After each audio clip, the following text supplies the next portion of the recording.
بسم اللہ الرحمن الرحیم۔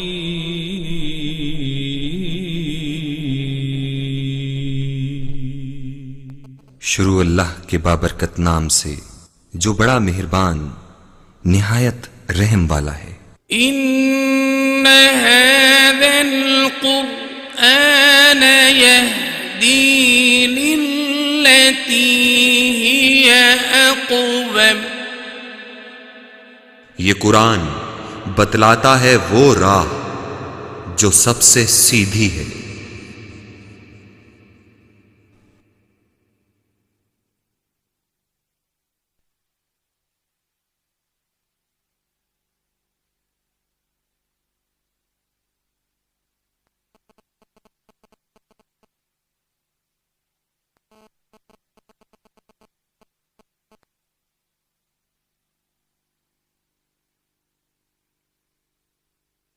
الحمد للہ رب العالمین والعاقبۃ للمتقین والصلاة والسلام علی سید المرسلین وعلی آلہ وصحبہ اجمعین، اما بعد فاعوذ باللہ من الشیطان الرجیم، بسم اللہ الرحمن الرحیم۔ قال اللہ تبارک وتعالی كما ورد في سورة المائدة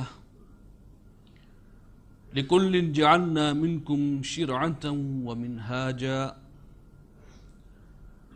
وقال جل وعلا كما ورد في سورة الأحزاب لقد كان لكم في رسول الله أسوة حسنة، وقال جل وعلا كما ورد في سورة آل عمران وَلْتَكُمْ مِنْكُمْ أُمَّةٌ يَدْعُونَ إِلَى الْخَيْرِ وَيَأْمُرُونَ بِالْمَعْرُوفِ وَيَنْهَوْنَ عَنِ الْمُنْكَرِ وَأُولَئِكَ هُمُ الْمُفْلِحُونَ۔ صدق اللہ العظیم۔ وعن ابی سعید الخدری رضی اللہ تعالی عنہ قال قال رسول اللہ صلی اللہ علیہ وسلم من رأى منكم منکرا فلیغیرہ بیدہ فإن لم يستطع فبلسانہ فإن لم يستطع فبقلبه وذلك أضعف الإيمان، أو كما قال صلى الله عليه وسلم۔ رب اشرح لي صدري ويسر لي أمري واحلل عقدة من لساني يفقهوا قولي۔ اللهم ألهمني رشدي وأعذني من شرور نفسي، اللهم أرنا الحق حقا وارزقنا اتباعه وأرنا الباطل باطلا وارزقنا اجتنابه، اللهم رب زدني علما آمین یا رب العالمین۔ حضرات محترم، سب سے پہلے تو میں انجمن خدام القرآن ملتان کے صدر برادرم ڈاکٹر طاہر خاکوانی صاحب کو ہدیہ تبریک پیش کرتا ہوں کہ بہت ہی اہم دینی موضوعات پر انہوں نے سلسلہ تقاریر شروع کیا، سیریز آف لیکچرز، اور نئے اور اچھوتے عنوانات کے تحت۔ یہ عنوانات آپ نے محسوس کیا ہوگا مربوط بھی ہیں، ان میں ایک منطقی ترتیب بھی ہے، اور یہ وہ موضوعات ہیں جن کا تعلق ہمارے عقیدہ و عمل سے ہے۔ عنوانات سادہ ہیں، لیکن ان کے تحت ہمارے ان دینی ذمہ داریوں اور فرائض کا احاطہ کیا گیا ہے جن کی ادائیگی پر اخروی نجات موقوف ہے، منحصر ہے، جس کا خلاصہ سورۃ العصر میں آیا۔ چنانچہ بات شروع کی گئی رب ہمارا کے عنوان سے،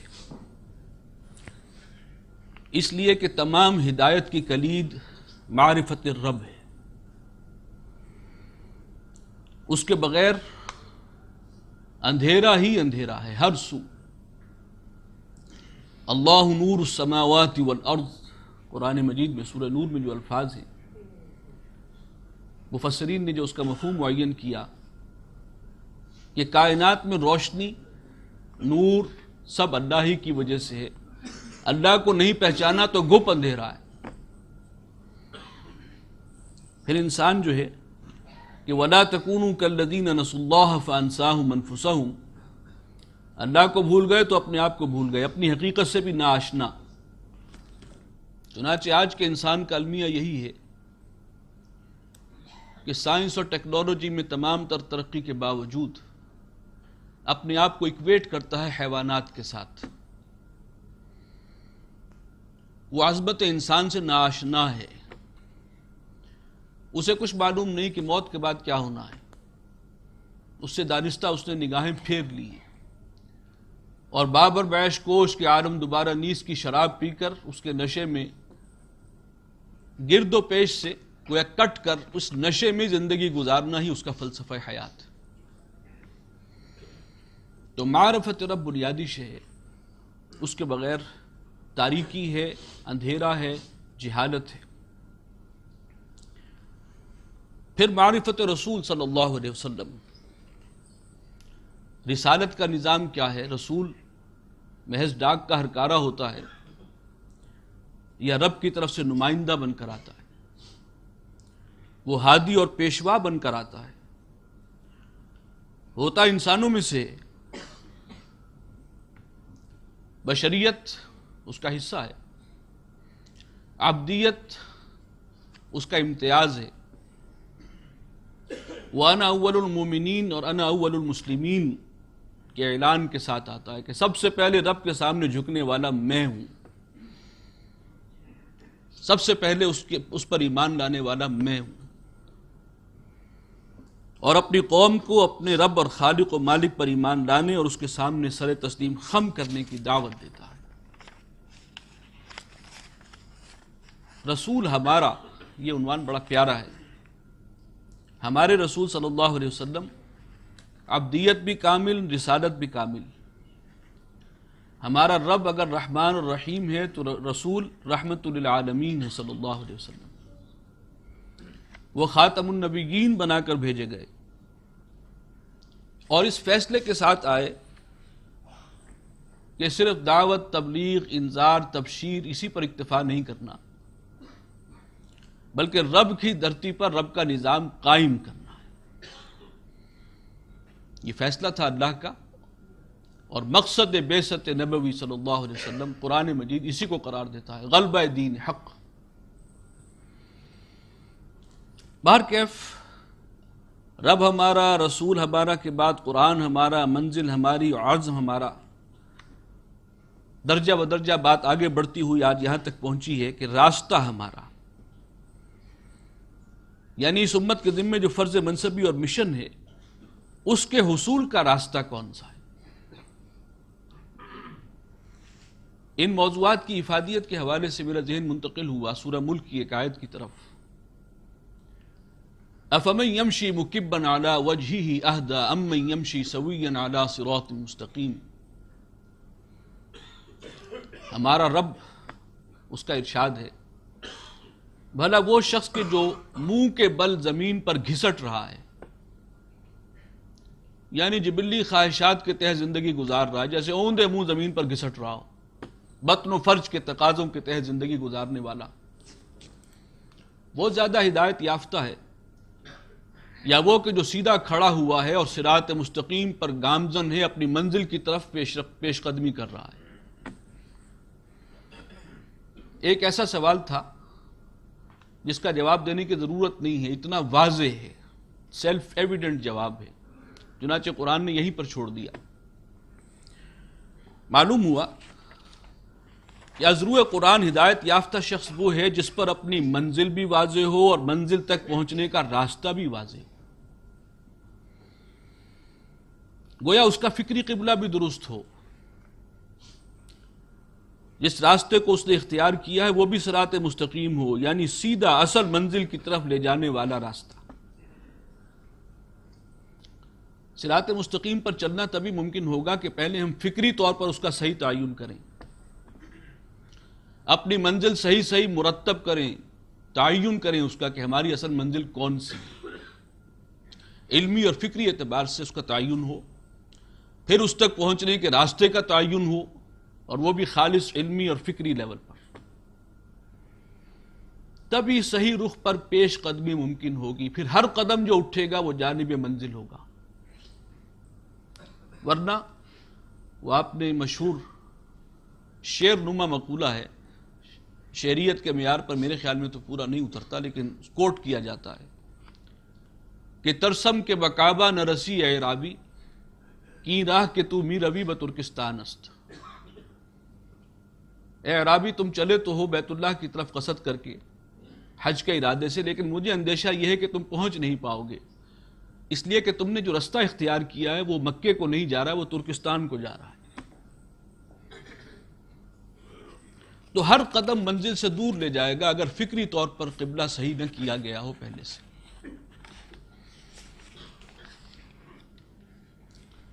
اس ساری تمہیدی گفتگو کا حاصل یہ ہے کہ ہم ٹھنڈے دل سے غور کریں۔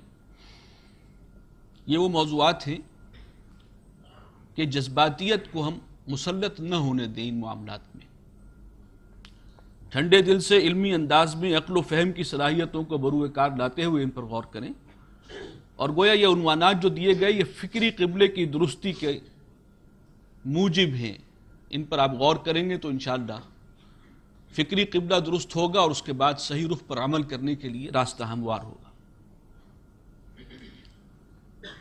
جبران خلیل جبران کا مشہور مقولہ ہے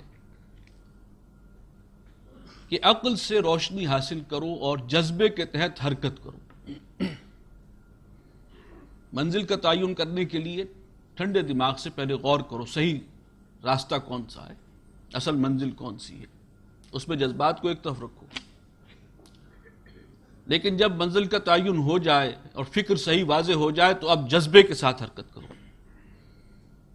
ہمارے ہاں عموماً اس کے برعکس روش اختیار کی جاتی ہے، بڑے بڑے فیصلے جذبات میں آ کے کیے جاتے ہیں، اور جب اس پر چلنے کا مرحلہ آتا ہے تو عقل جو ہے وہ روک لیتی ہے، ٹھٹک کر کھڑے ہو جاتے ہیں، اس لیے کہ عقل کا کام تو روکنا ہے۔ بے خطر کود پڑا آتش نمرود میں عشق، عقل ہے محو تماشائے لبے بام ابھی۔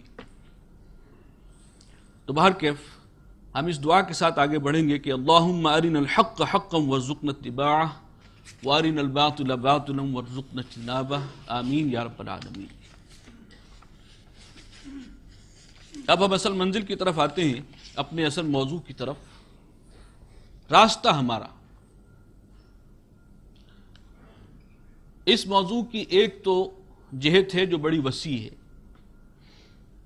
زندگی کے تمام معاملات میں، تمام علمی اور عملی پہلوؤں کے حوالے سے راہ عمل کیا ہے، ہماری معاشرت کیسی ہو، سماجی اقدار کیا ہوں، شب و روز کے معمولات کیسے ہوں، اٹھنا بیٹھنا کیسے ہو، معیشت کن بنیادوں پر ہو، سیاست کیسی ہو، عبادت کس طور پر کرنی ہے، عدالتی نظام کیا ہو، پورا راہ عمل زندگی کا ایک ضابطہ حیات درکار ہے۔ تو ایک جہت تو یہ ہے راستہ ہمارا، تو اس وسیع تر ڈائمنشن کے حوالے سے ایک سیدھا سا جواب ہے، اور وہ یہ ہے کہ ہمارا راستہ وہ ہے جسے قرآن نے صراط مستقیم قرار دیا، جو عبارت ہے قرآن اور سنت دونوں کے مجموعے پر۔ ہمارے لیے راہ عمل اللہ اور رسول صلی اللہ علیہ وسلم کی اطاعت ہر معاملے میں، معاشرت کیسی ہو، اللہ اور رسول نے جو کچھ بتایا اس کی اطاعت کرو، معاشرتی پہلوؤں میں جو رہنمائی دی ہے، جو اوامر کہے گئے ہیں ان کو بجا لاؤ، جن سے روک دیا گیا ان سے رک جاؤ۔ معیشت کی کیا بنیاد ہے؟ اللہ اور رسول کی اطاعت، اور یہ اصل میں قرآن اور سنت ہی کو اختیار کرنے کا دوسرا نام۔ لیکن جس ترتیب سے یہ موضوعات ہمارے سامنے آئے ہیں، رب ہمارا سے جو ایک گفتگو شروع ہوئی ہے، اس تناظر میں اس کا آج کا جو موضوع ہے اس کا ایک معین مفہوم ہے، ایک نسبتاً محدود سکوپ ہے۔ وہ کیا ہے؟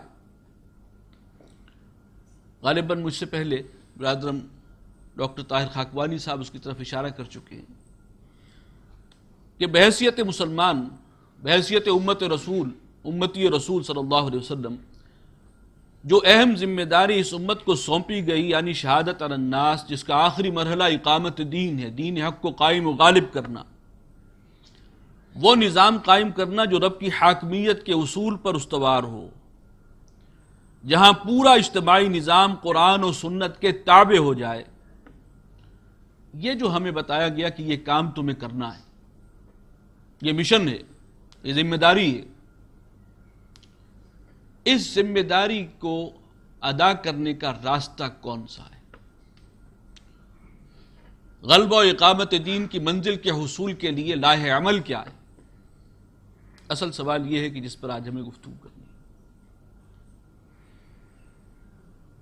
یعنی اس کے لیے کئی الفاظ استعمال ہوتے ہیں، طریقہ کار کیا ہے، لائحہ عمل کیا ہے، منہج یا منہاج کیا ہے، جس پر چل کر ہم اس گول کو اچیو کر سکیں، اس راستے میں جد و جہد کریں، کن اصولوں پر، کس راستے پر ہمیں آگے بڑھنا ہے۔ دیکھیے، ملک کی تمام بڑی دینی جماعتیں، میں سمجھتا ہوں کہ ایک اصول پر، ایک بات پر تو متفق ہیں کہ یہ کام ہمیں کرنا ہے۔ جس سے آپ پوچھیں گے وہ کہیں گے، چاہے سیاست کے اندر ہیں، سیاست کے میدان میں ہیں یا سیاست سے باہر ہیں، الٹیمیٹ گول تو یہ ہے کہ یہاں پر نظام خلافت قائم ہو جائے، غلبہ دین ہو جائے، شریعت نافذ ہو جائے۔ کسی کا سلوگن ہے رب کی دھرتی رب کا نظام۔ گویا ایک بات پر تو تقریباً اتفاق ہے، اجماع ہے کہ یہ کام ہم نے کرنا ہے، اسی کے لیے جماعتیں وجود میں آئی ہیں۔ لیکن یہ بڑا حساس موضوع ہے کہ اس کے لیے صحیح راستہ کون سا ہے، یہاں اختلاف۔ ما بھی نزاع مسئلہ یہ ہے، گویا منزل کم و بیش ایک ہے، لیکن منزل تک پہنچنے کے راستے جدا جدا ہیں۔ ایک راستہ وہ بھی ہے جو تبلیغی جماعت نے اختیار کیا۔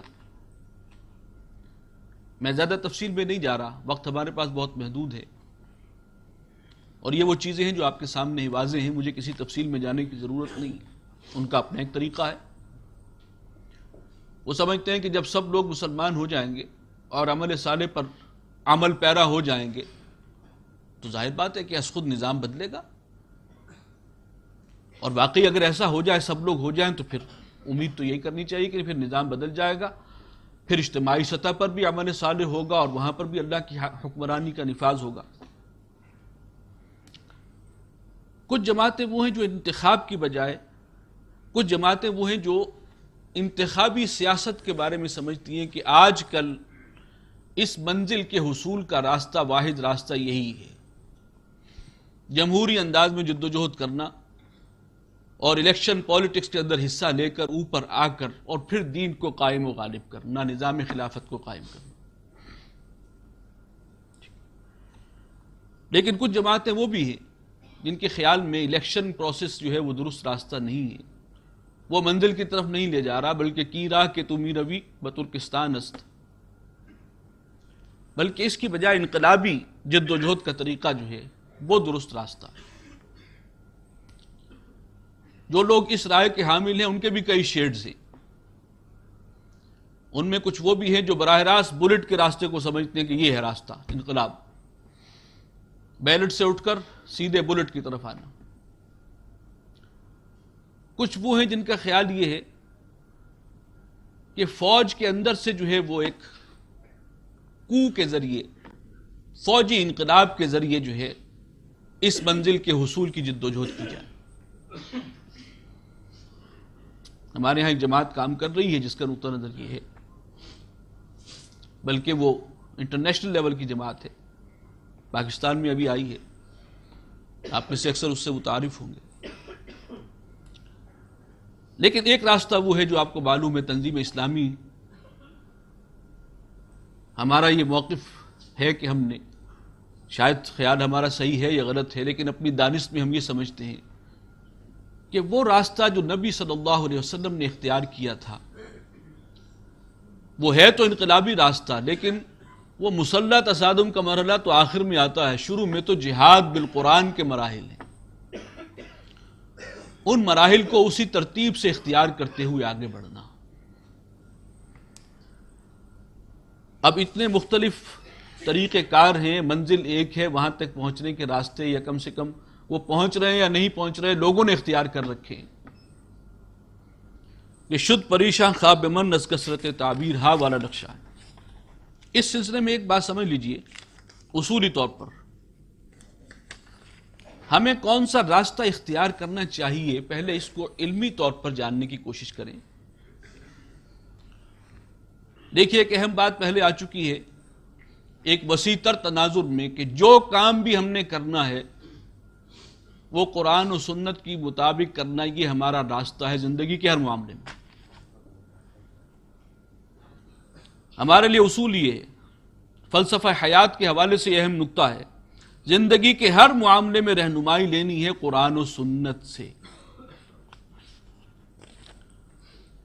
چنانچہ لقد کان لکم فی رسول اللہ اسوۃ حسنہ، اے مسلمانوں تمہارے لیے اللہ کے رسول صلی اللہ علیہ وسلم کی ذات میں ایک بہترین نمونہ ہے، ایک رول ماڈل۔ جو مسئلہ بھی ہو اس رول ماڈل کو اختیار کرو، ادھر دیکھو، گائیڈنس وہاں سے ملے گی۔ اچھا، بالخصوص وہ امور، وہ معاملات جن کا تعلق ہماری دینی ذمہ داریوں سے ہے، فرائض دینی سے ہے، اس میں تو کہیں اور ادھر ادھر دیکھنا جو ہے عقلی طور پر بھی نامناسب ہے۔ وہاں تو نہایت باریک بینی سے جائزہ لینا ضروری ہے کہ اس دینی فریضے کو اللہ کے رسول صلی اللہ علیہ وسلم نے کیسے سر انجام دیا تھا، آپ نے کیا اسوہ قائم کیا ہے۔ کام دین کا ہے، نماز پڑھتے ہیں کہ فرض ہے، اور فرمان رسول بھی ہے صلی اللہ علیہ وسلم کہ صلو کما رأیتمونی اصلی، نماز ویسے پڑھو جیسے تم مجھے دیکھتے ہو پڑھتے ہو۔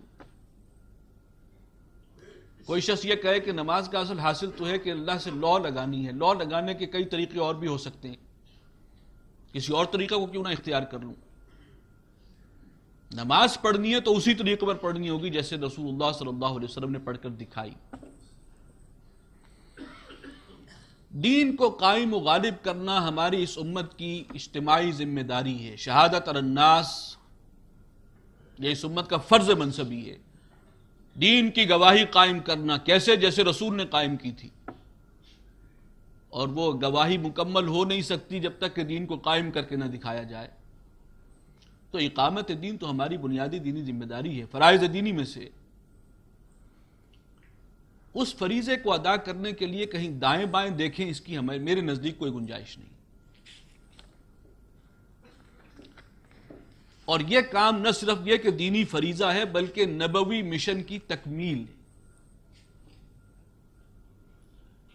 یہ بات میرا خیال ہے اب تک واضح ہو چکی ہوگی، کل کے بھی جو موضوع آیا تھا اس پر بھی ہمارا عزم،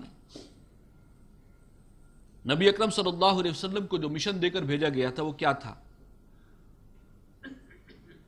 غلبہ دین حق اور شہادت علی الناس، لِيَكُونَ الرَّسُولُ شَهِيدًا عَلَيْكُمْ وَتَكُونُوا شُهَدَاءَ عَلَى النَّاسِ، رسول تم پر گواہی قائم کریں، تم پوری دنیا پر گواہی قائم کرو۔ جو کام رسول نے کیا ہے دین کی گواہی کے حوالے سے، وہ تمہیں ساری دنیا کے سامنے قیامت تک کرنا ہے۔ کام تو رسول کا ہے صلی اللہ علیہ وسلم، مشن تو آپ کا ہے، آپ نے وہ مشن اس امت کے حوالے کیا، اور آپ ہی نے حوالے نہیں کیا، خود اللہ نے حوالے کیا ہے۔ هُوَ اجْتَبَاكُمْ، سورہ حج کی جو آخری آیت ہے کہ وَجَاهِدُوا فِي اللَّهِ حَقَّ جِهَادِهِ، مسلمانوں محنت کرو، کوشش کرو، جہاد کرو، سٹرگل کرو اللہ کی راہ میں، اتنی محنت، اتنی کوشش، اتنی سٹرگل، اتنا جہاد جتنا کہ اللہ کے لیے جہاد کا حق ہے۔ هُوَ اجْتَبَاكُمْ، اس نے تمہیں ایک عظیم مشن کے لیے سلیکٹ کر لیا، منتخب فرما لیا۔ اور یہ بات کم سے کم آج جو سامعین بیٹھے ہیں ان کے لیے تو کوئی نئی نہیں ہوگی، یہ ختم نبوت کا یہ لازمی تقاضا ہے۔ نبی اکرم صلی اللہ علیہ وسلم خاتم النبیین ہیں، آخر المرسلین ہیں۔ نبوت اور رسالت اپنے کلائمیکس کو پہنچ کر وہاں پر وہ دروازہ بند کر دیا گیا۔ اس سے پہلے تو مسلسل رسول آتے رہے، ایک دور وہ بھی گزرا اسی دنیا میں اور سابقہ امت پر کہ ایک ایک وقت میں کئی رسول ہیں، کئی نبی موجود ہیں، لیکن اب نبی اکرم صلی اللہ علیہ وسلم کے بعد 1400 برس سے زائد ہو گئے، کوئی نبی اور رسول نہیں ہے۔ جو کام نبیوں اور رسولوں کے ذمے پہلے تھا وہ اب کس کے ذمے ہے؟ هُوَ اجْتَبَاكُمْ، اے مسلمانوں، اللہ نے اس کے لیے تمہیں منتخب کیا۔ یہ تو کام نبی کا تھا، یہ رسولوں کا مشن ہے، اور خاص طور پر نبی اکرم صلی اللہ علیہ وسلم کو جو مشن دیا گیا اس کا تقاضا تو یہ ہے کہ کل روئے ارضی پر اللہ کا پرچم لہرائے، قرآن و سنت کی بالادستی کل روئے ارضی پر ہو، تب مشن مکمل ہوگا۔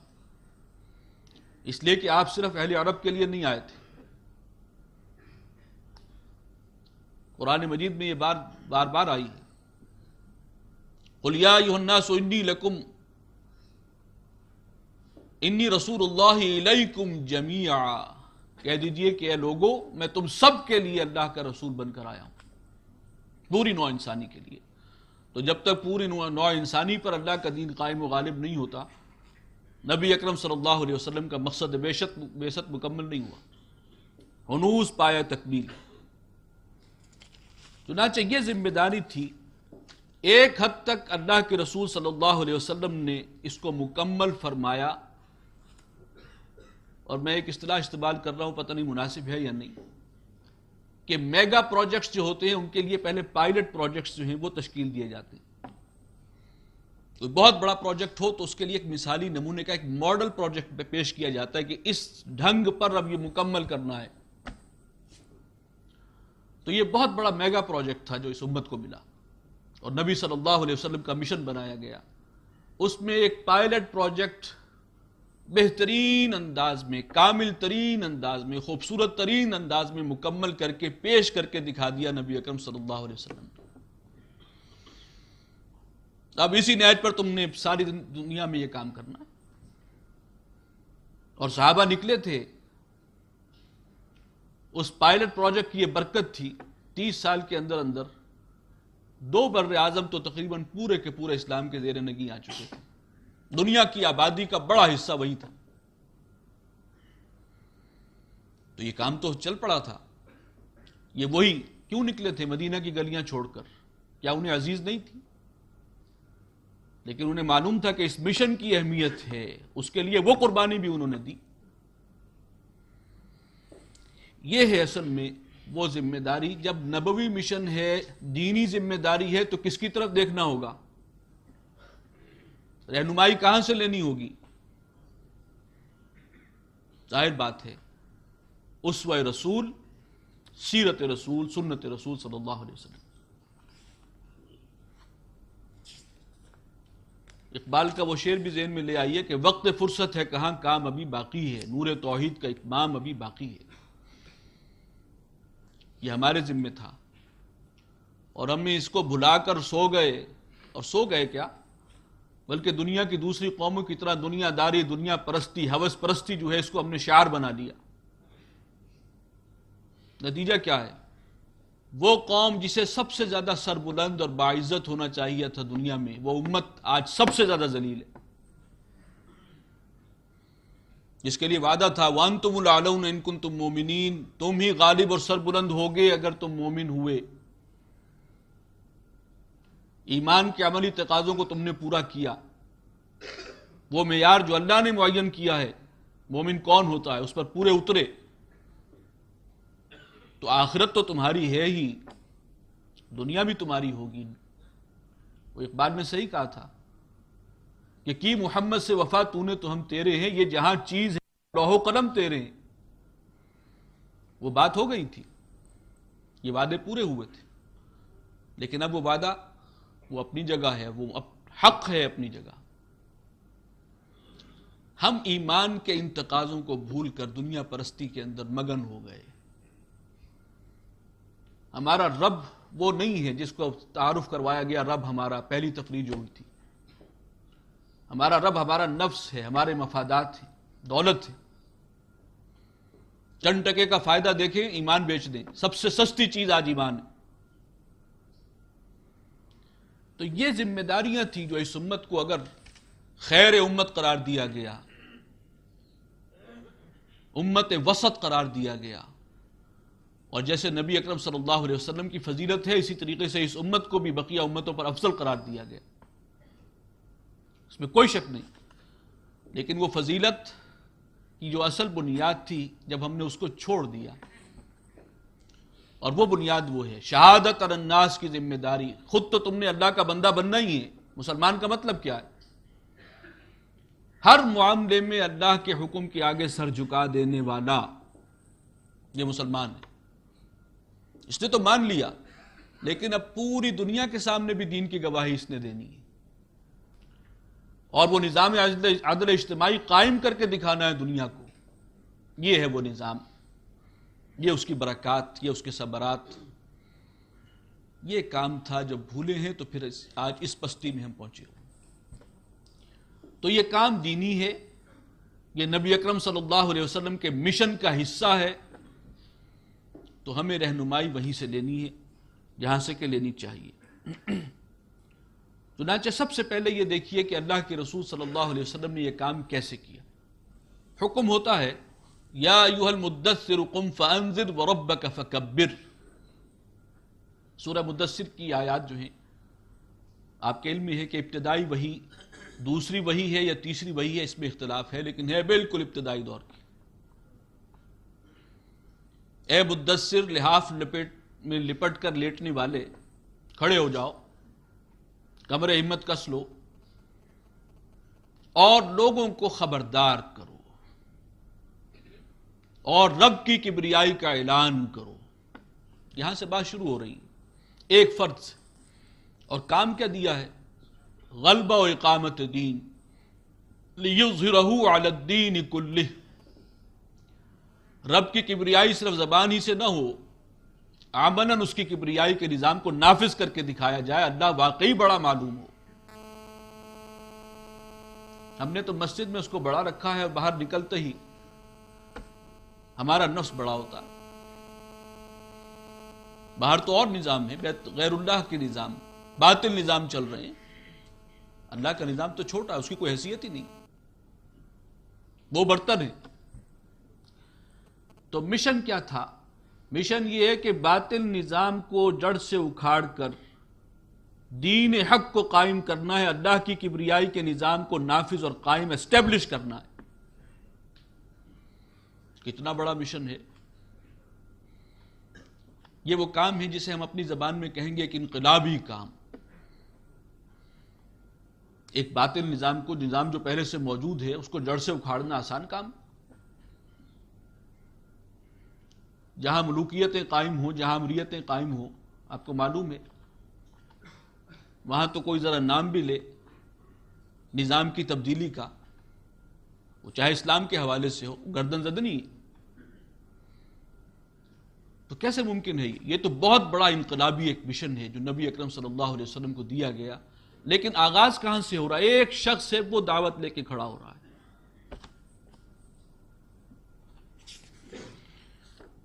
اور اس شخص نے 21 برس کے اندر اندر،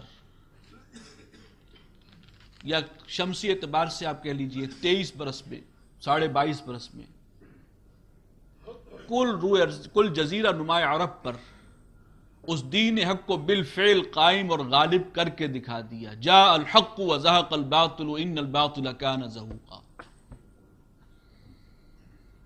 غلبہ دین ہوا کامل ترین شکل میں، اعلیٰ ترین شکل میں، اور بات کہاں سے شروع ہوئی تھی؟ ایک فرد سے۔ اور معاشرہ کون سا تھا؟ وہ معاشرہ سیاسی، سماجی، ثقافتی، ہر اعتبار سے وہ شرک ہی شرک تھا۔ اس کے اندر، اس کے کہنا چاہیے کہ ایک سیل کے اندر شرک موجود تھا۔ تانا بانا جو ہے اس پورے معاشرے کا، وہ شرک سے تشکیل پایا۔ اس نظام کو توڑ پھوڑ کے اور پھر وہاں پر دین حق کو قائم کرنا بہت بڑا کام۔ کیسے کیا نبی اکرم صلی اللہ علیہ وسلم نے؟ کیا آپ نے وہیں غار حرا کے اندر بیٹھ کر لمبی لمبی دعائیں شروع کر دی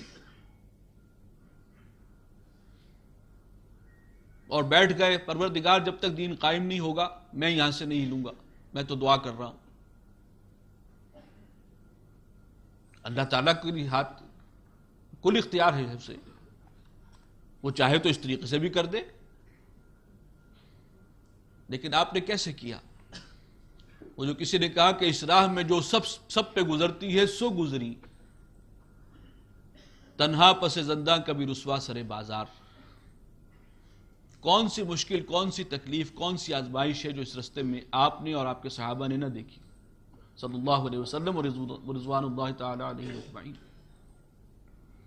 قدم بقدم چل کر ہوا یہ کام، زمینی حقائق کا سامنا کرتے ہوئے ہوا، تاکہ اس امت پر بھی حجت قائم ہو جائے۔ وہ یہ نہ کہیں وہ تو اللہ کے نبی اور رسول تھے، جیسے سابقہ قوم نے حضرت موسیٰ علیہ السلام سے صاف صاف مطالبہ کر دیا تھا، جب کہا کہ اب جہاد کرو تاکہ دین غالب ہو، قائم ہو، شریعت نافذ کی جائے، اسلامی حکومت جو ہے اس کا قیام عمل میں آئے، صاف جواب دے دیا، اذهب انت وربك فقاتلا انا هاهنا قاعدون، کہ ابھی تک موسیٰ تم نے سارے کام اپنے عصا کے بل پر کیے ہیں، اب یہی عصا جو ہے کام آنا چاہیے، ہم نہیں جائیں گے،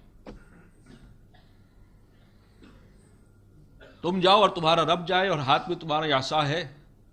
اس کی ایک ضرب سے پہلے جو ہے وہ سمندر میں راستہ نکلا تھا، اسی کی ضرب سے چٹان میں سے 12 چشمے نکلے تھے، تو اسی کو بروئے کار لاؤ، ہم تو جہاد کرنے والے نہیں۔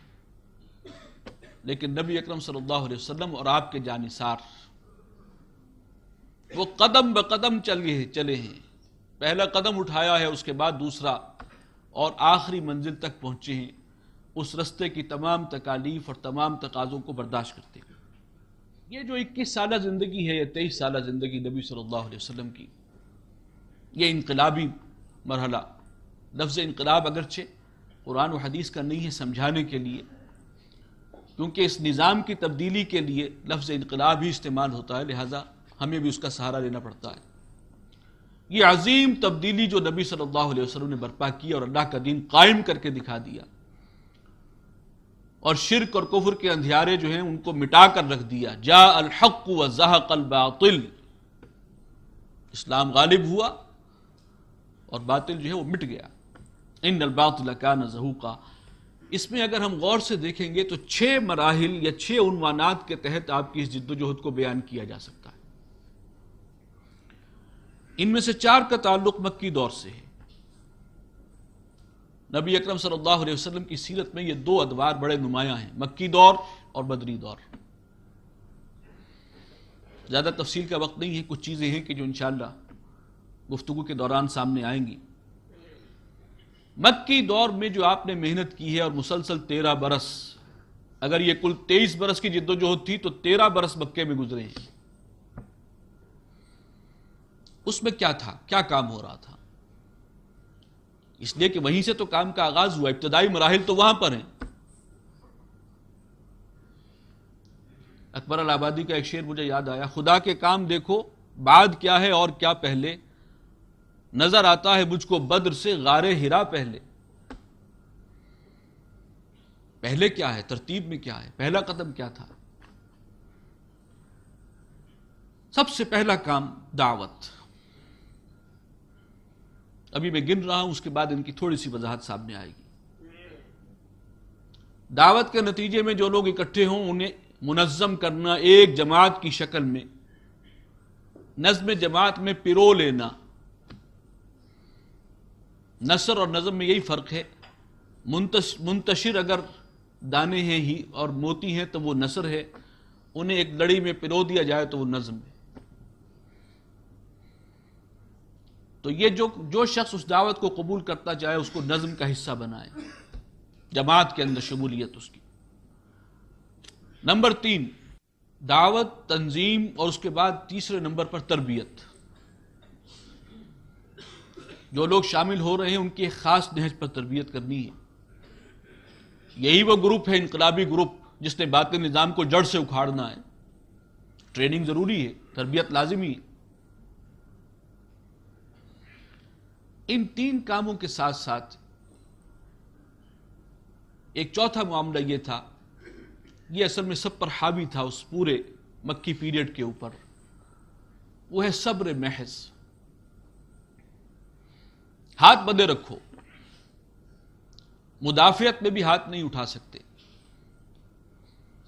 یہ 4 مراحل کہیے یا ایک مرحلے کے 3 حصے ہیں. صبر محض کا مرحلہ ہے، اس میں دعوت ہے، تنظیم ہے، تربیت ہے. یہ کام ہوتا رہا 13 برس مسلسل. انہیں ہم کہہ سکتے ہیں کہ انقلاب نبوی کے، منہج نبوی کے ابتدائی مراحل. سورہ مائدہ کی ایک آیت میں نے شروع میں تلاوت کی تھی، لِكُلٍّ جَعَلْنَا مِنْكُمْ شِرْعَةً وَمِنْهَاجًا. 7واں رکوع ہے سورہ مائدہ کا. اس میں ذکر ہے حضرت موسیٰ علیہ السلام، تورات کا بھی ذکر ہے، انجیل کا بھی ذکر ہے، قرآن کا بھی ذکر ہے. اور اصل موضوع کیا ہے کہ اب شریعت کو قائم اور غالب ہونا چاہیے. شریعت کس لیے دی ہے؟ اس کے قصیدے پڑھو، اس کے شان میں جو ہے وہ مقالے لکھو، یا یہ قرآن مجید جو تمہیں عطا ہوا ہے اس کا ثواب جو ہے مردوں کو پہنچاؤ. شریعت دی گئی ہے اس کو قائم کرنے کے لیے، نافذ کرنے کے لیے. وہیں پر یہ بات آئی کہ یہ 3 کتابیں جو اس سے پہلے آئی ہیں، تورات ہے، انجیل کا ذکر ہے، اور اب قرآن آ گیا. تو ساتھ ہی فرمایا لِكُلٍّ جَعَلْنَا مِنْكُمْ شِرْعَةً وَمِنْهَاجًا. تم میں سے ہر ایک کے لیے ہم نے معین کیا ایک شریعت کو اور ایک طریقہ کار کو. شریعت میں تھوڑا تھوڑا فرق ہے، دین ایک ہی تھا، شریعتوں کے اندر فرق ہے تھوڑا بہت. اس امت کے لیے شریعت میں بہت نرمی ہے. جمعے کے احکامات کو دیکھ لیجئے، وہاں سب کا حکم پورے دن جو ہے پابندی تھی. یہاں وہ پابندی جمعے کے اوقات کے لیے ہے، صرف 2 گھنٹے زیادہ سے زیادہ. روزے کے معاملے کو دیکھ لیجئے، وہاں روزہ رات سے ہی شروع ہو جاتا تھا، جب سوئے روزہ شروع ہو گیا، پابندی شروع ہوئی. تو شریعت کے احکامات میں تھوڑا تھوڑا فرق ہے. اسی طرح منہج بھی ہم نے ہر ایک کو الگ الگ دیا. نبی اکرم صلی اللہ علیہ وسلم کا منہج تھا، وہی اصل میں ہمارے لیے اصل حجت ہے. اسوہ رسول وہ ہے. اور آپ کا منہج کیا ہے؟ مکی دور میں یہ 3 کام، دعوت، تنظیم، تبلیغ اور اس کے بعد تربیت، اور اس پورے عرصے میں حکم یہ ہے کہ ہاتھ بندے رکھو، کفو ایدیکم، تم پر تشدد کیا جائے، تمہارے ٹکڑے کر دیے جائیں، تمہیں کباب کی طرح بھون کر رکھ دیا جائے، جواباً بھی ریٹیلیٹ نہیں کر سکتے. یہ ابتدائی مراحل. تو خاک میں مل اور آگ میں جل، جب خشت بنے تب کام چلے. تکمیلی مراحل پھر ہمیں مدنی دور میں نظر آتے ہیں. وہ یہ ہے کہ اب سسٹم کو چیلنج کرنا، جو باطل کا مراعات یافتہ طبقہ ہے نظام باطل کا، اسے للکارنا، ان کی دکھتی رد کو چھیڑنا، اور پھر اس کے نتیجے میں جب وہ جوابی حملہ کریں گے تو اب مسلح تصادم، آرمڈ کانفلکٹ. یہ ہیں وہ مراحل جو درجہ بدرجہ ہمیں نظر آتے ہیں. اور ان میں سے 4 پہلے جو ہیں وہ ابتدائی مراحل ہیں. ان کو سب سے پہلے میں چاہوں گا کہ ایک ایک کو ہم سمجھیں. پہلا مرحلہ دعوت کا، اور یہ جان لیجئے کہ کوئی بھی انقلاب ہو دنیا کا کسی نوع کا بھی، اس کا سب سے پہلا مرحلہ یہی ہوگا، انقلابی نظریے کی ترویج و اشاعت، پروپیگیشن. اس سے ہی ایک جو ہے جماعت وجود میں آتی ہے. جو لوگ اس نظریے سے متفق ہوتے ہیں، جو اس سے متاثر ہوتے ہیں علمی طور پر، ذہنی طور پر، وہ قریب آتے ہیں. ابھی زیادہ دور کی بات نہیں ہے، مارکسزم بھی ایک نظریے کے طور پر یہاں موجود تھا اسی گلوب کے اوپر. بڑے بڑے ذہنوں کو اس نے بھی مسخر کیا تھا. ایک انقلابی جماعت وجود میں آئی تھی، انہوں نے بڑی بڑی قربانیاں بھی دی ہیں، کبھی ان کی تاریخ اٹھا کر دیکھیے. ایک نظریے نے انہیں پوزیس کر لیا تھا، دلوں کو اور ذہنوں کو اس نے جو ہے اپیل کیا ہے، اور اس کے لیے وہ سب کچھ لٹانے کے لیے تیار ہو گئے. تو پہلا کام جو ہے وہ دعوت کا ہے، اس انقلابی نظریے کی تبلیغ، ترویج، اس کی اشاعت. نبی اکرم صلی اللہ علیہ وسلم نے یہ کام کیسے کیا؟ وَأَنذِرْ عَشِيرَتَكَ الْأَقْرَبِينَ. دیکھیے ایک شخص سے بات شروع ہوئی تھی، فرمایا سب سے پہلے اپنے قریبی رشتہ داروں کو خبردار کرو. آپ کے پاس انقلابی پیغام کون سا تھا؟ یہ قرآن۔ اس میں انقلابی نظریہ کیا تھا؟ توحید۔ شرک کے مقابلے میں، شرک کی تو ضد ہے توحید، ان بتوں میں کچھ نہیں ہے، اس کائنات میں کسی کے پاس کوئی اختیار نہیں ہے، اختیار کا مالک صرف ایک، مشکل کشا، حاجت روا، خالق، مالک، رازق وہ ہے،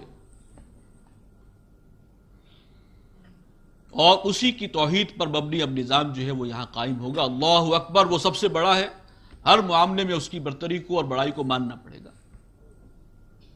یہ نظریہ توحید ہے۔ آپ نے شروع کیا قریبی رشتہ داروں کو خبردار کرو، وانذر عشیرتک الاقربین، پھر فاصدع بما تؤمر، اس مرحلے سے گزرے، اب ڈنکے کی چوٹ اعلان کرو۔ کوہ صفا پر کھڑے ہو کے آپ نے نعرہ لگایا اور پھر لوگ جمع ہوئے اور وہاں پر آپ نے دعوت پیش فرمائی صلی اللہ علیہ وسلم، اور اس طریقے سے بات آگے بڑھی ہے۔ لیکن آپ کی ساری جد و جہد جو ہے وہ فوکس تھی مکہ کے اندر، اور اس میں جو اہم بات نوٹ کرنے کی ہے، پوری سیرت کو میں بیان نہیں کر سکتا اس وقت، دعوت کا مرکز و محور قرآن تھا، اس لیے کہ انقلابی نظریہ یہ قرآن ہے، ہمارا لٹریچر انقلابی یہ قرآن ہے، جہاں جاتے تھے یہی پیش فرماتے تھے، اور اسی کا حکم ہے قرآن مجید میں، فذکر بالقرآن من یخاف وعید، اے نبی تذکیر کیجئے، واعظ فرمائیے اس قرآن کے ذریعے سے، وانذر بہ الذین یخافون، خبردار کیجئے اس قرآن کے ذریعے سے، تبشیر کیجئے اس قرآن کے ذریعے سے۔ تو یہ سارا کام جو آپ نے کیا، دعوت کا مرکز و محور یا اعلی دعوت، اعلی انقلاب، یہ قرآن مجید۔ اس سے آگے بڑھے، اس دعوت کے نتیجے میں لوگ جمع ہونے شروع ہوئے، سب سے پہلے 4 ہوئے، اولین 4 ایمان لانے والوں کے نام سب کو معلوم ہے، ان میں بھی شرف فضیلت جو سب سے زیادہ حاصل ہوا ہے وہ حضرت خدیجۃ الکبریٰ رضی اللہ تعالی عنہا کو ملا، سب سے پہلے ایمان لائی ہیں وہ، پھر ابو بکر صدیق رضی اللہ تعالی عنہ،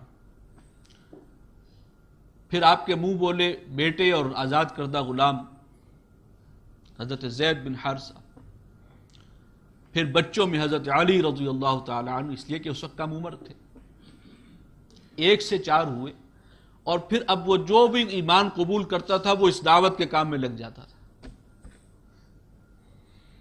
بلاؤ اللہ کی طرف، ادعو الی سبیل ربک، لوگوں کو بلاؤ اس قرآن کی طرف، انہیں خبردار کرو آخرت سے، تمہاری زندگی کا سب سے اہم مسئلہ جو ہے وہ آخرت میں اللہ کے عذاب سے اور خسارے سے اور جہنم کی آگ سے بچنا ہے۔ تمہیں اندازہ نہیں ہے، تم سمجھتے ہو موت پر خاتمہ ہے زندگی کا، نہیں، پھر اٹھائے جاؤ گے، اصل زندگی تو اس کے بعد شروع ہونی ہے۔ یہ ہے اصل وہ انقلابی پیغام۔ اب جو لوگ آ رہے ہیں انہیں آپ ایک نظم کے اندر پرو رہے ہیں صلی اللہ علیہ وسلم، اور اس کے لیے مسنون طریقہ جو ہمیں ملتا ہے وہ بیعت کا ہے۔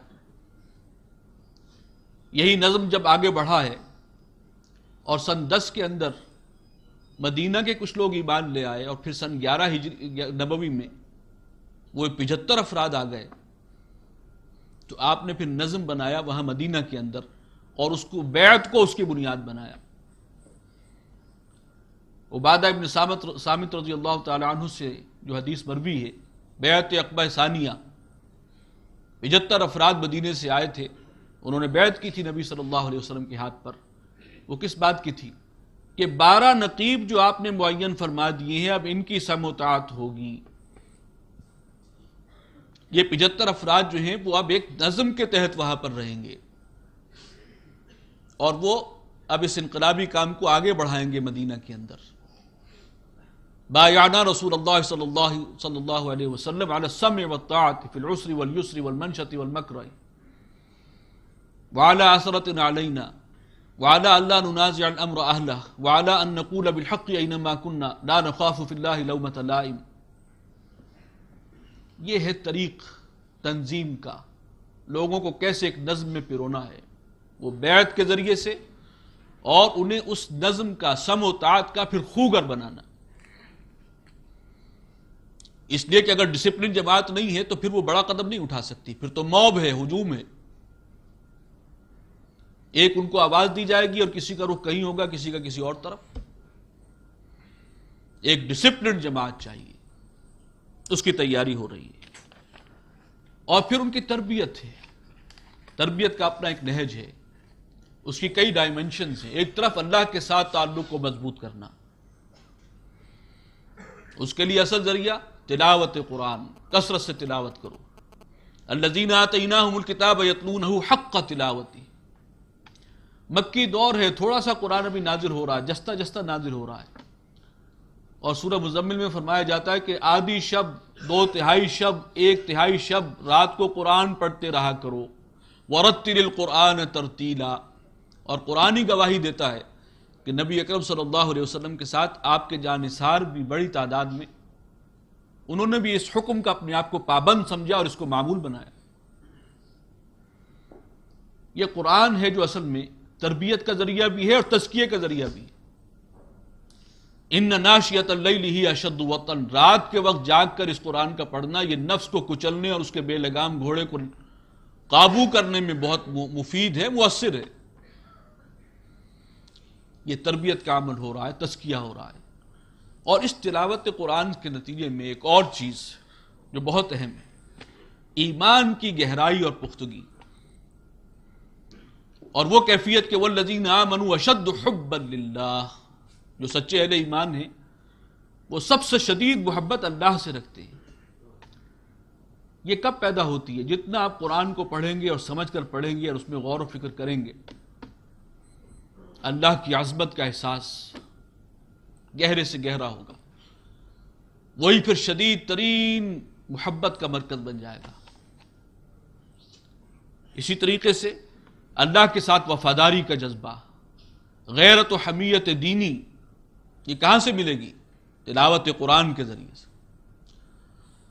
لیکن ساتھ ساتھ یہ کام ہو رہے ہیں اور وہ جو ان کے اندر غیرت و حمیت دینی جو ہے وہ جوش مار رہی ہے، ایک سخت امتحان سے دوچار کر دیا گیا.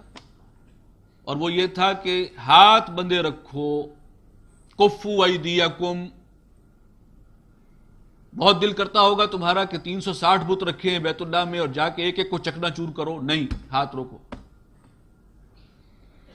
ابو جہل نے ظلم کی اور زیادتی کی انتہا کر دی ہے.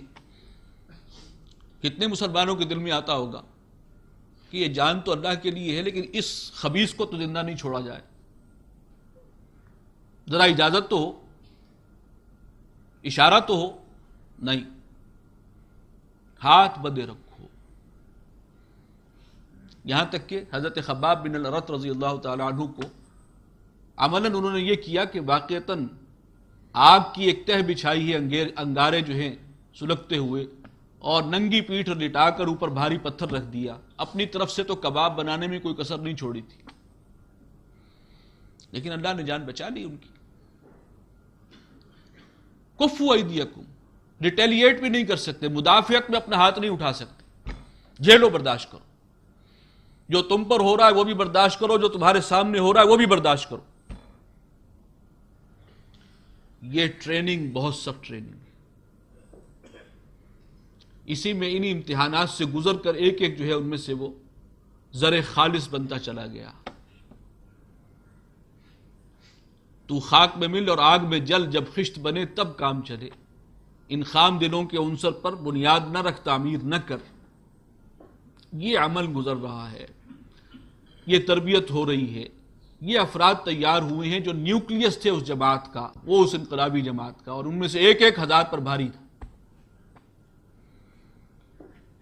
تو یہ امتحان بہت سخت تھا، لیکن 13 برس مکی دور یہی رہا. یہاں پر نوٹ کیجئے گا ان 13 برسوں میں جہاد تو یہ بھی ہو رہا ہے، اس کو بھی قرآن نے کہا ہے یہ جہاد ہے. سورہ فرقان میں فرمایا وَجَاهِدْهُمْ بِهِ جِهَادًا كَبِيرًا. لیکن تلوار ہاتھ میں نہیں ہے شمشیر کی، شمشیر بے نیام ہاتھ میں نہیں ہے، ایک اور شمشیر ہے، شمشیر قرآنی. اس کے ذریعے گھائل کرو لوگوں کو، اس کی دعوت پہنچاؤ، اور اس کا قرآن کا اپنی ایک تاثیر ہے. وہ تاثیر جو ہے اس کے ذریعے اندر انقلاب آئے گا لوگوں کے. پہلے باطنی انقلاب ضروری ہے، اس کے بعد جو ہے وہ خارجی انقلاب کی طرف پیش قدمی ہوگی. تو 13 برس میں جو شمشیر ہے مسلمانوں کے ہاتھ میں، یہ جو جہاد ہو رہا تھا وہ شمشیر قرآنی تھی. ہجرت کے بعد اب نیا مرحلہ آتا ہے. ہجرت کے نتیجے میں مسلمانوں کو ایک بیس، ایک مرکز، ایک ٹھکانہ فراہم ہوا. قرآن مجید نے اسے ایک پناہ گاہ کہا ہے. وَاذْكُرُوا إِذْ أَنْتُمْ قَلِيلٌ مُسْتَضْعَفُونَ فِي الْأَرْضِ تَخَافُونَ أَنْ يَتَخَطَّفَكُمُ النَّاسُ فَآوَاكُمْ. ذرا یاد کرو مکے میں کیا حال تھا، تو پھر اللہ نے تمہیں پناہ دے دی. وہ پناہ گاہ بہترین عطا ہوئی، اور وہاں پر اعوان و انصار بھی میسر آ گئے. مکی دور 13 سالہ جہاں نبی صلی اللہ علیہ وسلم خود دعوت دے رہے تھے.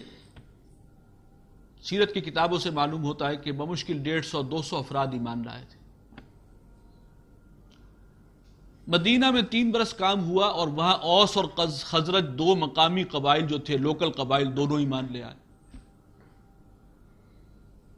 اب وہاں تو انتظار ہو رہا تھا. اب وہ کیا وجہ تھی اس تفصیل میں جانے کا موقع نہیں ہے، اللہ تعالیٰ کی حکمت ہے. اب یہاں سے یہ لوگ جو 150-200 گئے ہیں، ان میں سے 1,000 پر بھاری ہے، اور اصل نیوکلیس اس جماعت کا یہ ہے. وہاں سے ان کے اعوان و انصار، مددگار، وہ ایک بڑی تعداد میں فراہم ہو گئے. اب آپ اس پوزیشن میں آ گئے کہ اب کفر کی طاقت کو چیلنج کر سکتے. چنانچہ وہ حکم جو تھا کہ کفوا ایدیکم، اب وہ ساقط ہو گیا. اذن للذین یقاتلون بانہم ظلموا. اب اجازت دے دی جاتی ہے. غیرت و حمیت جو تمہارے اندر جوش مار رہی تھی، اب موقع ہے. اینٹ کا جواب پتھر سے دے سکتے ہو.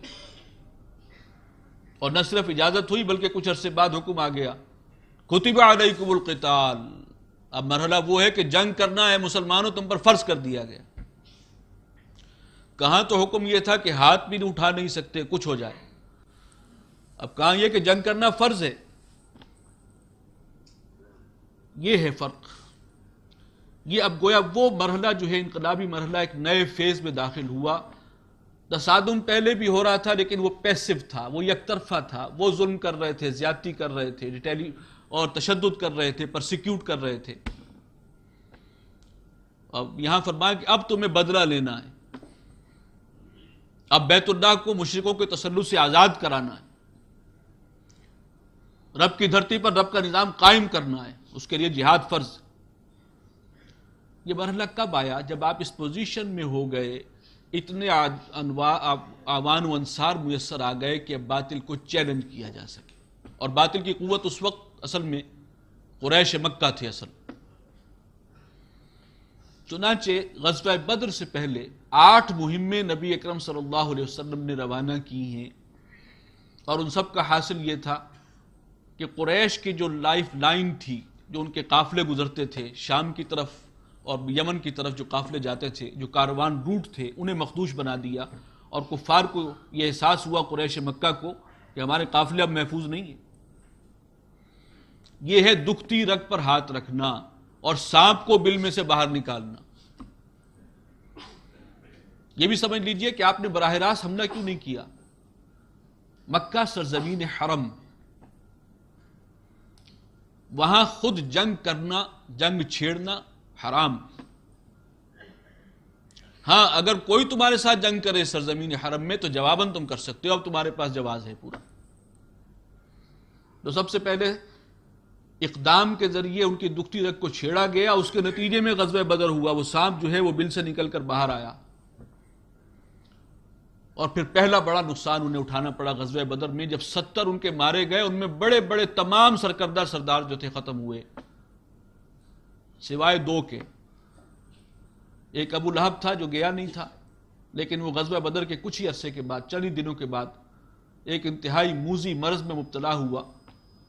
اور وہ ایسا مرض تھا کہ جس کی وجہ سے کوئی اس کے قریب نہیں جاتا تھا، اور بہت ہی عبرتناک انداز میں وہ اس کا خاتمہ ہوا. دوسرے ابو سفیان تھے جو قافلہ لے کر گئے تھے، اور جس قافلے کے پیچھے نبی صلی اللہ علیہ وسلم نکلے تھے، اور بعد میں پھر وہ ایمان لے آئے. باقی تو سب ختم ہو گئے. اتنا بڑا جو ہے وہ انہیں چرکا لگا ہے. لیکن وہاں سے مسلح تصادم کا جو آغاز ہوا تو غزوہ بدر، پھر غزوہ احد، پھر جو سب سے بڑا ایک غزوہ ہے، بیچ میں اور چھوٹے موٹے بہت سے ہیں، سرایا بھی ہیں، غزوات بھی ہیں، غزوہ احزاب. اس کے بعد قریش نے آپ کو ایک قوت کی حیثیت سے تسلیم کر لیا اور صلح حدیبیہ ہوئی. لیکن اب آپ کی حیثیت اتنی ہو گئی تھی کہ اب اسلام تیزی سے پھیلا ہے، اور اسی دور میں آپ نے پھر بیرون ملک جو ہیں وہ خطوط بھیجے، اس لیے کہ اب اسلام کو ایک قوت کی حیثیت سے تسلیم کر لیا گیا. جزیرہ نما عرب کی ایک اہم قوت جن کے ساتھ قریش جو ہے وہ معاہدہ امن کر رہے ہیں، 10 سال جنگ بندی کا معاہدہ. اور یہ سب کچھ کیسے حاصل ہوا؟ چونکہ اس حوالے سے بھی غلط فہمیاں پھیلائی جاتی ہیں کہ جنگ اور قتال سے کچھ نہیں ہوا، صلح سے جو ہے وہ اچھے نتائج نکلے ہیں. یہ بہت بڑی غلط فہمی ہے. صلح پر وہ آمادہ کیوں ہوئے تھے؟ وہ تو کوئی حیثیت دینے کو تیار نہیں تھے محمد رسول اللہ صلی اللہ علیہ وسلم اور ان کے ساتھیوں کو، لیکن آمادہ ہونا پڑا انہیں، اس لیے کہ ان غزوات کے نتیجے میں ان کی قوت ختم ہو چکی تھی. یہ تو 10 سال کا نو وار پیکٹ تھا جو انہوں نے کیا ہے، اور جب اس کو خود ان کی غلطی سے صلح ٹوٹ گئی ہے تو ابو سفیان آئے تھے، منتیں کر رہے تھے کہ صلح کی تجدید کر لو. نبی کریم صلی اللہ علیہ وسلم نے نہیں کی. صلح مقصود نہیں تھی، وہ اس رستے کا ایک حصہ تھا، اس کا آپ نے فائدہ اٹھایا. بہر کیف سن 8 ہجری میں مکہ فتح ہوا. جاء الحق وزهق الباطل وان الباطل كان زهوقا. سن 9 میں غزوہ حنین ہوا کہ کچھ اور قبائل جو جزیرہ نما عرب کے کچھ ایسے رہ گئے تھے جو ابھی تک باغی تھے اور اسلام کی بالادستی کو قبول نہیں کر رہے تھے، فائنل مارکا ان کے ساتھ ہوا اور پھر کل جزیرہ نما عرب پر اللہ کا پرچم لہرا گیا. اور سن 10 میں حجۃ الوداع پر یہ مشن نبی صلی اللہ علیہ وسلم اس امت کو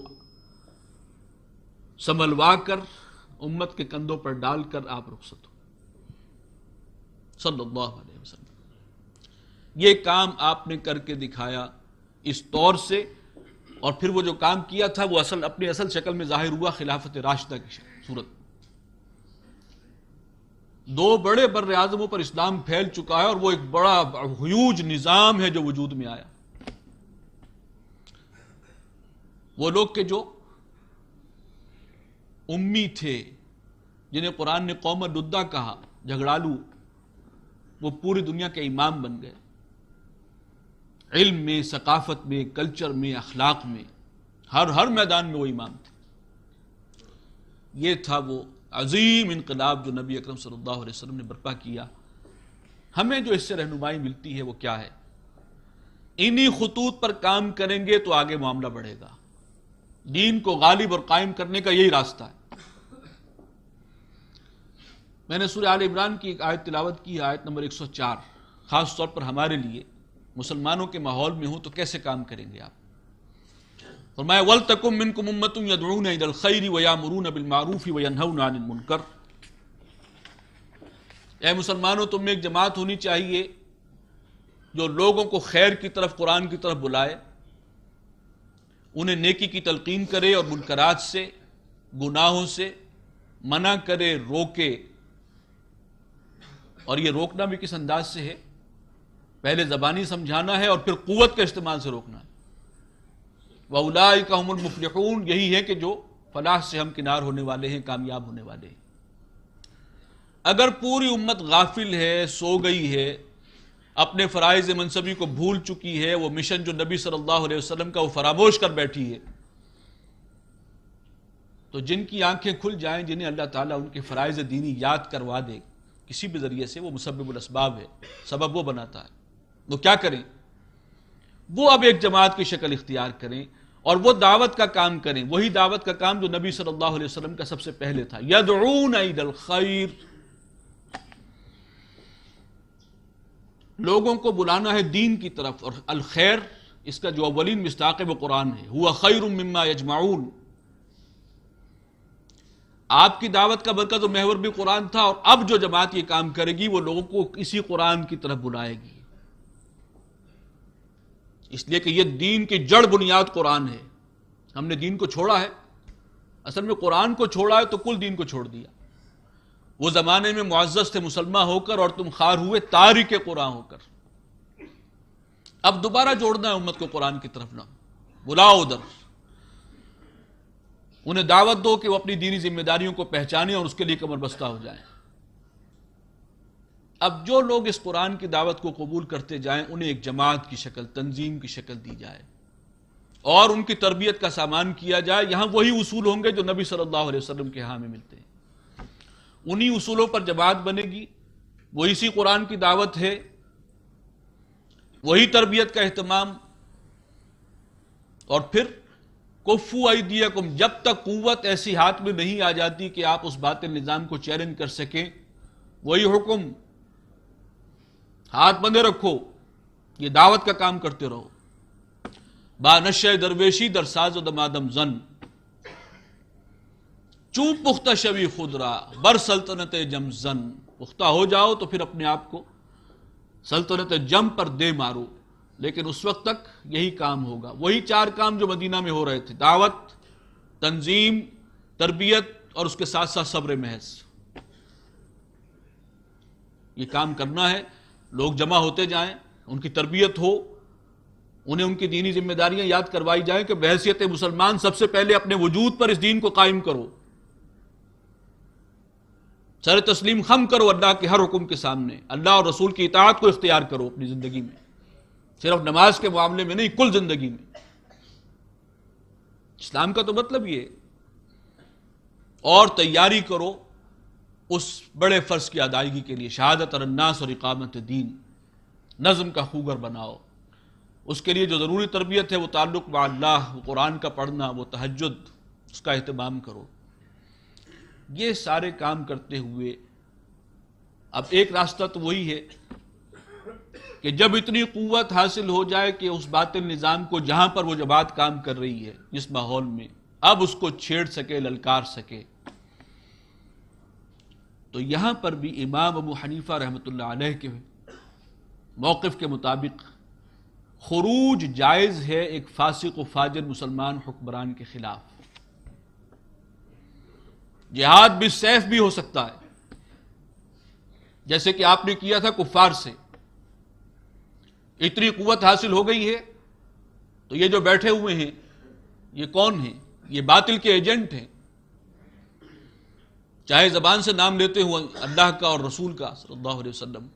یہ دینی اقدار کی بےخونی کرنے والے ہیں، یہ طاغوتی نظام کو یہاں قائم کرنے والے ہیں. یہ وہ ہیں کہ جنہوں نے پورے نظام کو سنڈاس بنا دیا ہے. وَمَن لَّمْ يَحْكُم بِمَا أَنزَلَ اللَّهُ فَأُولَٰئِكَ هُمُ الظَّالِمُونَ فَأُولَٰئِكَ هُمُ الْفَاسِقُونَ فَأُولَٰئِكَ هُمُ الْكَافِرُونَ.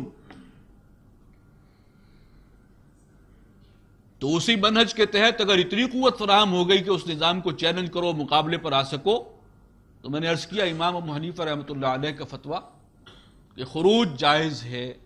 شرط یہ ہے کہ اتنی قوت اس جماعت نے حاصل کر لی ہو کہ دنیاوی کیلکولیشن کے اعتبار سے اس کی کامیابی یقینی نظر آنے لگے.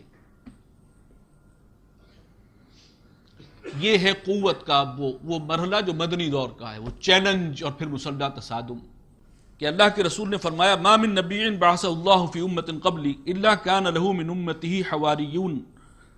اللہ تعالیٰ نے مجھ سے پہلے جتنے بھی نبی بھیجے ہیں ان کے لیے ان کی امت میں سے کچھ حواری ہوتے تھے، واصحاب اور اصحاب ہوتے تھے، یاخذون بسنتہ ویقتدون بامرہ، یعنی ان کے مخلص جانثار حواری اور اصحاب جو اس رسول کی نبی کی سنت کو مضبوطی سے تھامتے تھے اور اس کے حکم کے مطابق چلتے تھے، ہر حکم سرآنکھوں پر.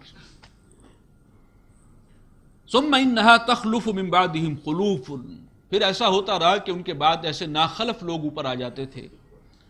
یقولون ما لا یفعلون، وہ کہتے تھے وہ باتیں جو کرتے نہیں تھے. دعویٰ تو ہے ایمان کا، عمل اس کے خلاف ہے. دعویٰ عشق رسول کا اور عملاً سنت رسول کا استہزاء کرتے ہیں، مذاق اڑاتے. وَيَفْعَلُونَ مَا لَا يُؤْمَرُونَ، اور کرتے وہ تھے جس کا حکم نہیں دیا گیا. ایک تو شریعت کے احکامات ہیں، ان پر تو عمل نہیں ہو رہا، لیکن دین کے نام پر کچھ بدعات ایجاد کر لی، ان کا بڑا التزام ہے، بڑا اہتمام ہے. یہ جب معاملہ ہو جاتا تھا گویا کہ اب یہ آخری درجے کی خرابی ہے۔ اب فرمایا فَمَنْ جَاهَدَهُمْ بِيَدِهِ فَهُوَ مُؤْمِنٌ، جو کوئی ایسے لوگوں سے، ایسے ناخلف لوگوں سے اور ایسے حکمرانوں سے جو یہ کام کر رہے ہو، قوت کے ساتھ جہاد کرے تو وہ شخص ہے جو واقعی مومن ہے۔ گویا یہاں پر وہی جہاد بالسیف، مسلمان حکمران کے خلاف خروج، واضح پیغام ہے نبی صلی اللہ علیہ وسلم کا، بلکہ ایمان کا تقاضا۔ وَمَنْ جَاهَدَهُمْ بِلِسَانِهِ، اور جو ان کے ساتھ زبان سے جہاد کرے فَهُوَ مُؤْمِنٌ، وَمَنْ جَاهَدَهُمْ بِقَلْبِهِ، اور جو دل سے جہاد کرے فَهُوَ مُؤْمِنٌ، وہ بھی ایمان والوں میں شامل ہے، لیکن وَلَيْسَ وَرَاءَ ذَلِكَ مِنَ الْإِيمَانِ حَبَّةُ خَرْدَلٍ، یہ منکرات کو دیکھ کر اگر کسی کی راتوں کی نیند حرام نہیں ہو رہی اور وہ زبان سے بھی کچھ نہیں کہہ رہا اور عملاً بھی کچھ نہیں کر رہا، تو اس کے بعد تو پھر ایمان رائی کے دانے کے برابر بھی نہیں۔ تو اگر اتنی قوت ہے کہ اس نظام کو چیلنج کیا جائے تو اس کی بھی گنجائش ہے، اور یہ بالکل عین منہج نبوی کے مطابق ہوگا اور تعلیمات نبوی کے مطابق ہوگا۔ لیکن قوت کے اظہار کا یہ قوت ہی ہے نا، بیدہی۔ ایک طریقہ اور بھی ہے جو آج کل استعمال کیا جاتا ہے اور بہت معروف ہے، وہ یہ نہیں ہے کہ صرف تنظیم اسلامی جو ہے اس کا نام لے رہی ہے۔ وہ کیا ہے؟ یہ شارٹ آف دیٹ اتنی تیاری کہ جمع جمائے ایک نظام کے خلاف جو ہے آپ مقابلے پر دو بدو آئیں، یہ تو لگتا ہے کہ واقعی اس کے لیے تیاری جس درجے کی درکار ہے اس سے بہت پہلے ایک مقام آ سکتا ہے قوت کے اظہار کا، جو آج کل بھی ایک معروف طریقہ ہے، اور وہ ہے عوامی تحریک کے ذریعے پریشر گروپ بنا کر اور دھرنا دینا۔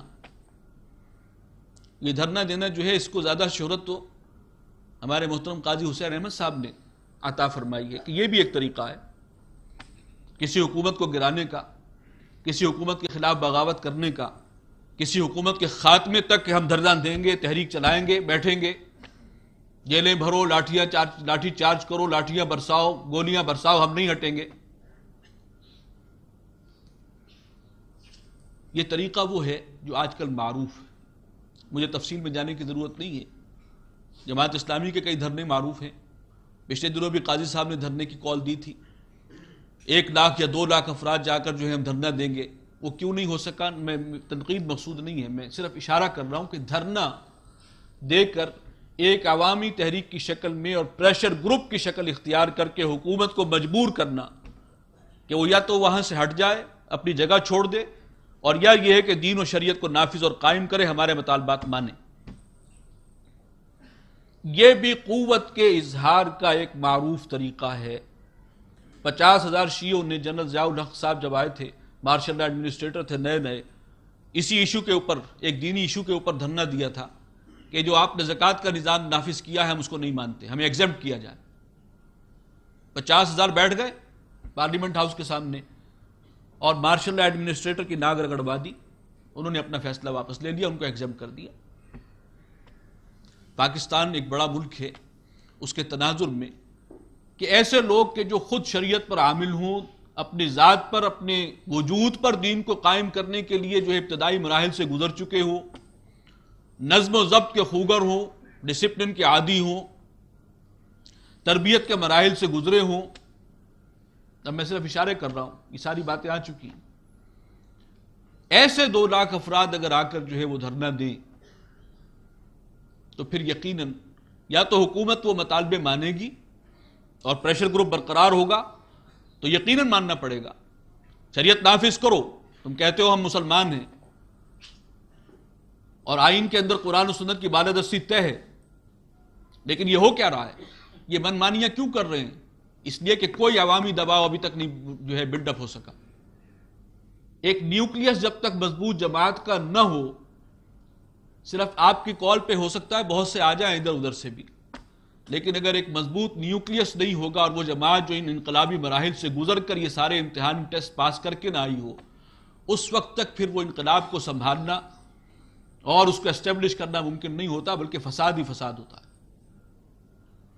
تو وہ انقلابی جماعت لازم ہے، وہ حزب اللہ، اور وہ جب میدان میں آئے گی تو پاکستان کے تمام اسلام پسند مخلص لوگ جو ہیں وہ اس کا ساتھ دیں گے. قیادتیں ہو سکتا ہے پیچھے رہ جائیں، لیکن جب دیکھیں گے کہ ہاں ایک جماعت آئی ہے، اٹھی ہے، اور وہ اسی منہج نبوی سے اس مراحل سے گزر کر آئی ہے، سختیاں جھیل کر آئی ہے، اپنے وجود کے اوپر، اپنی ذات میں، اپنے گھر میں اسلام کو قائم کرنے کی کوشش کے عمل سے گزر کر آئی ہے، اور اب قربانی دینے کے لیے واقعی تیار ہے، تو پھر اور لوگ، خاموش اکثریت بھی ساتھ دے گی.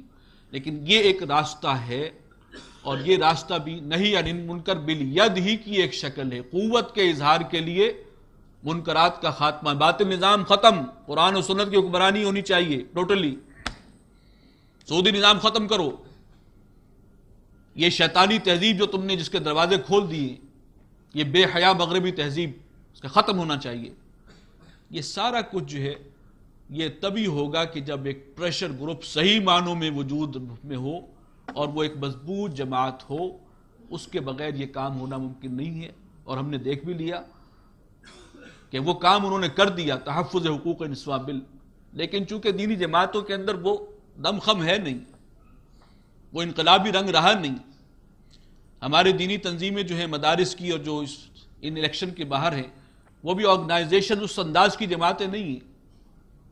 ان کے ساتھ متفقین اور محبین کا تو ایک ہے گروہ، لیکن انقلابی جماعت وہ کہاں ہے؟ وہ ناگزیر ہے باطل نظام کو جڑ سے اکھاڑ کر دین حق کو قائم کرنے کے لیے، اور اس کا راستہ وہی ہے وَلْتَكُمْ مِنْكُمْ أُمَّةٌ يَدْعُونَ إِلَى الْخَيْرِ وَيَأْمُرُونَ بِالْمَعْرُوفِ وَيَنْهَوْنَ عَنِ الْمُنْكَرِ وَأُولَئِكَ هُمُ الْمُفْلِحُونَ. یہی لوگ ہیں کہ جو حقیقتاً فلاح پانے والے ہیں، اور اصل میں یہ فلاح تو وہ ہے کہ جو اس رستے پر آ جائے، اللہ کی طرف سے ضمانت ہے، وہ اصل فلاح، اخروی فلاح تو ان کے حصے میں آئے گی ہی. لیکن کیا عجب کہ دنیا میں بھی اللہ تعالیٰ ان کی ان کوششوں کو، ان قربانیوں کو قبول فرما کر اور یہاں پر نظام کی تبدیلی کا امکان پیدا ہو جائے. ہمارے نزدیک ہماری اصل ذمہ داری جد و جہد کرنا ہے، اور صحیح رخ پر، علی وجہ البصیرہ.